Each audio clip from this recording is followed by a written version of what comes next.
Hello students, अपन ने halogen compounds start किया था जिसमें introduction, classification, nature of CX bonds and then अपन ने उसका लास्ट वीडियो में रीड किया था method of preparation of halogen compounds.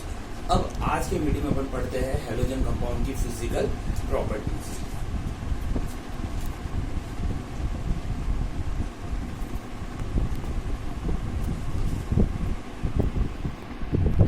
Physical property में सबसे फर्स्ट अपन लेते हैं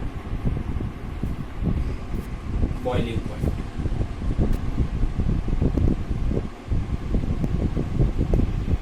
बॉइलिंग पॉइंट्स के लिए सिर्फ इसमें कॉन्सेप्ट है वो ये है कि जो बॉइलिंग पॉइंट्स होता है हेलो कंपाउंड में वो डायरेक्टली प्रोपोर्शनल टू होता है mass and inversely proportional to होता है नंबर ऑफ ब्रांचेस।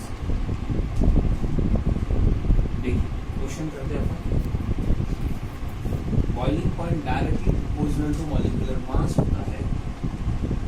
अगर मैं एग्जांपल लेता हूँ CH3F, CH3Cl, CH3Br और CH3I, तो क्लियर दिखाई दे रहा है कि इसमें fluorine, chlorine, bromine, iodine molecular mass increase होता जा रहा है।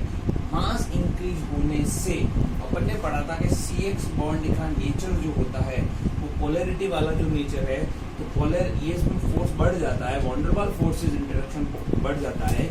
इस कारण से इसमें बॉइलिंग पॉइंट भी क्या होता है, इंटरेक्शन बढ़ जाता है, तो बॉइलिंग पॉइंट भी बढ़ता है। तो boiling point directly proportional to जो मास है उसके अकॉर्डिंग मास बढ़ने के साथ साथ में बॉइलिंग पॉइंट बढ़ता है। इसका अपन एक और एग्जांपल लेते हैं, जैसे मैंने लिया CH3Cl, C2H5Cl, C3H7Cl, C4H9Cl।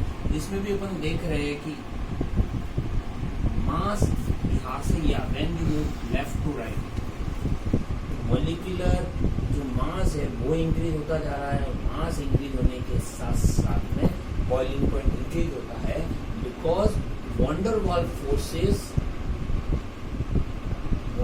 Force molecules के बीच में क्या होता जाता है, इंक्रीज होता जाता है। तो वॉन्डरवाल फोर्स पोलैरिटी पर डिपेंड करता है। वॉन्डरवाल फोर्स जैसे जैसे इंक्रीज होता जाता है बॉइलिंग पॉइंट भी इंक्रीज होता जाता है। ध्यान क्या रखना है कि boiling point directly proportional to तो होता है मास बढ़ने के साथ साथ में मॉलिक्यूल्स में बॉइलिंग पॉइंट हेलो एल्केन्स में इंक्रीज होता जाता है। इसी का सेकंड है, अगर मॉलिक्यूल्स लिया गया है और उसका मॉलिक्यूलर मास सेम है, मॉलिक्यूल्स अगर अपन आइसोमर्स रखे और उनके मॉलिक्यूलर मास सेम होते हैं, आइसोमर्स जिसका मॉलिक्यूलर फॉर्मूला सेम होता है, मॉलिक्यूलर स्ट्रक्चर्स डिफरेंट हो सकते हैं, जो फॉर्मूला सेम होता है उसके अकॉर्डिंग अगर फॉर्मूला अगर किसी मॉलिक्यूल्स का सेम है लेकिन उसमें स्ट्रक्चर उसका डिफरेंट बन रहा है। जैसे अपन एग्जांपल लेते हैं CH3 CH2 CH2 CH2Cl, CH3 CH CH2 CH3Cl, CH3। तो यहाँ देखिए इन सभी का मॉलिक्यूलर फॉर्मूला क्या आ रहा है, 1 2 3 4 कार्बन है, 3 4 5 6 7 8 9 9 नाइट्रोजन है और 1 क्लोरीन है। तो फॉर्मूला क्या है, C4H9Cl। इन सभी का फॉर्मूला तो C4H9Cl सेम है, मॉलिक्यूलर फॉर्मूला सेम है, इनका स्ट्रक्चर डिफरेंट होता जा रहा है। अपन को क्या देखना है कि boiling point inversely proportional to number of branches होता है। यहाँ पर देखो तो स्ट्रेट स्ट्रक्चर है, यहाँ पर ब्रांच बढ़नी शुरू हो गई और यहाँ पर ब्रांच और ज्यादा है। तो जैसे जैसे जैसे ब्रांचेस बढ़ती जाती है, ब्रांचेस बढ़ने के साथ साथ में क्या होता है, उस मॉलिक्यूल का सरफेस एरिया डिक्रीज होता जाता है। सरफेस एरिया जैसे जैसे डिक्रीज होता जाएगा बॉइलिंग पॉइंट भी क्या होता जाता है, डिक्रीज होता जाता है। अगर मैं यहाँ पर देखूँ, हम जब लेफ्ट टू राइट जा रहे हैं तो नंबर ऑफ ब्रांचेस इंक्रीज होती जाती है और ब्रांच इंक्रीज हो जाने से मॉलिक्यूल का जो सरफेस एरिया है वो डिक्रीज होता है और सरफेस एरिया डिक्रीज होने के साथ साथ में बॉइलिंग पॉइंट भी इंक्रीज होता जाता है। इसमें बॉइलिंग पॉइंट का ऑर्डर क्या रहेगा, यह रहेगा। ये क्वेश्चन जो पूछे जाते हैं ध्यान रखना है कि हेलो एल्केन्स कंपाउंड्स में जो बॉइलिंग पॉइंट होता है वो डायरेक्टली प्रोपोर्शनल टू मास होता है। अगर मास चेंज होता जा रहा है तो वहाँ पे हमको देखना है कि मास जैसे जैसे बढ़ेगा बॉइलिंग पॉइंट बढ़ेगा। लेकिन यदि एग्जाम्पल ऐसा गिवन कर रखा है जिसमें मास तो सभी का सेम है क्योंकि सबका फॉर्मूला सेम है, तो उस समय पर को नोट करना है कि ब्रांच कहाँ बनती जा रही है। जैसे जैसे ब्रांच बढ़ती जाएगी मॉलिक्यूल का सरफेस एरिया डिक्रीज होता जाता है और सरफेस एरिया डिक्रीज होने के साथ साथ में बॉइलिंग पॉइंट भी क्या होता जाता है, डिक्रीज होता जाता है। ये तो हो गई physical property boiling point. Second जो प्रॉपर्टी है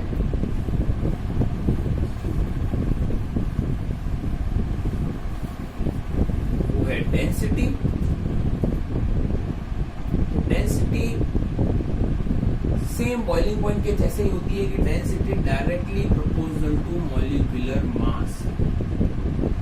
मास बढ़ने के साथ साथ में डेंसिटी भी बढ़ती जाती है। Density directly proportional to molecular mass होती है, तो मास के साथ में डेंसिटी बढ़ती जाती है।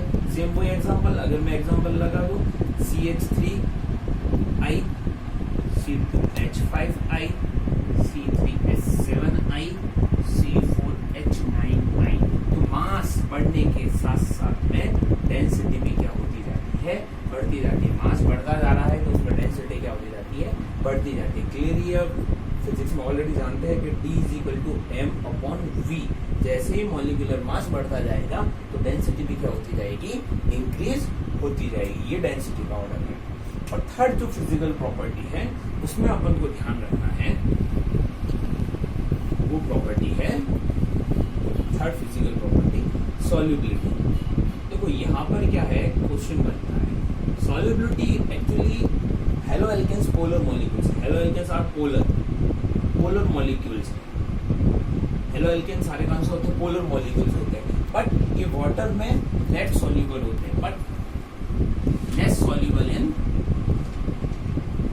वाटर। ये वाटर में लेस सॉल्युबल होते हैं। उसका लॉजिक क्या होता है कि पोलर तो है लेकिन वाटर मॉलिक्यूल के बीच में होती है H बॉन्डिंग और हेलो एल्केन्स के मॉलिक्यूल के बीच में होती है, अभी अपन ने देखा था, वंडर वाल फोर्स। तो इन दोनों फोर्स को ब्रेक करके जब हेलो एल्केन्स के मॉलिक्यूल वाटर के साथ में ऐड होते हैं तो ब्रेक करने के लिए अपन को जितनी एनर्जी देनी पड़ती है उतनी एनर्जी वापस रिलीज होती नहीं है।